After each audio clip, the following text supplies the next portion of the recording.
আজকের ভিডিও শুরুতেই অপ্রয়োজনীয় যত জিনিস আছে সবগুলো শোকেসের ভিতর থেকে বের করে ফেলে দেওয়ার প্রস্তুতি। এরপর এই বস্তা থেকে পূর্ণিমা কি নিছে একটু দেখেন। এটা বস্তার তো না আর কিছু লবি না শুননা নে কি লইয়েছি দেখা না এই দেখাতি দেখা না তুই তো দেখা ওটা আমি ব্লগ বানাচ্ছি কি ব্লগ বানাও যে চাই কেন সব কি লইয়েছি দেখাতি লাইট লই দেরি আর হাসার বস্তার তো পূর্ণিমাকে ভাঙা লাইটের অংশটা দেওয়ার পর আমি ময়লা তৈলা ফালাইতে গেলাম, ফালাই দেন হচ্ছে চলেও আসলাম। আসার পর আজকে অবশ্য সারাদিন কিছু করিও নাই। পূর্ণিমা নাকি এই লাইটের অংশটা দিয়ে একটা টপ বানাবে। এরপর আমার ঘরে আসলো নাতিন।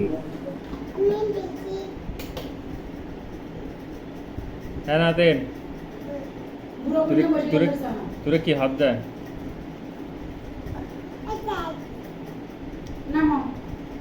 লাইট হাত দেয়। নাতিন এসে অনেকক্ষণ দুষ্টামি করলো, ওরে বেরিয়ে যাইতে গিয়ে বললো, বলে যে না যাবে না।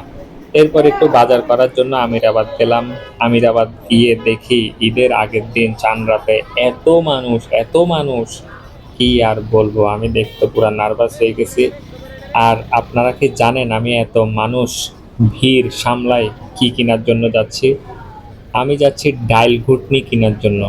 আপনারা কি কেউ বিশ্বাস করবেন আমি একটা ডাইল ঘুটনি কেনার জন্য এতটা রিস্ক নিচ্ছি, এত মানুষ, এত নার্ভাসনেস? তাই এরপরও আমি ভালো কোনো ডাইল ঘুটনি পাই নাই।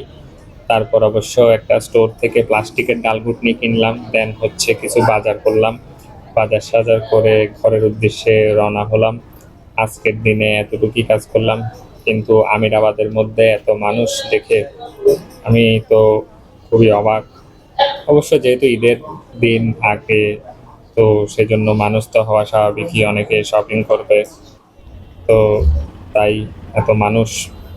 অবশ্য আর কি বলার আছে, সবাই ভালো থাকবেন, সবার ঈদ ভালো কাটুক, এটাই শুভকামনা নিয়ে আজকের ভিডিও এখানেই শেষ করতেছি।